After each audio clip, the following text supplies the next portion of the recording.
నువ్వంటూ పుట్టినట్టు నా కొరకు ఆ చూకి అందలేదు ఇంతవరకు వచ్చింది గాని ఈడు ఒంటి వరకు వేధించలేదు నన్ను జంట కొరకు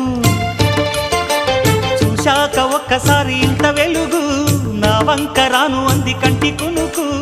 ఈ అల్లరి గారడి నీ లీల అనుకోనా నీ పేరు ప్రేమ అవునా ఇవాళే నిన్ను పోల్చుకుందా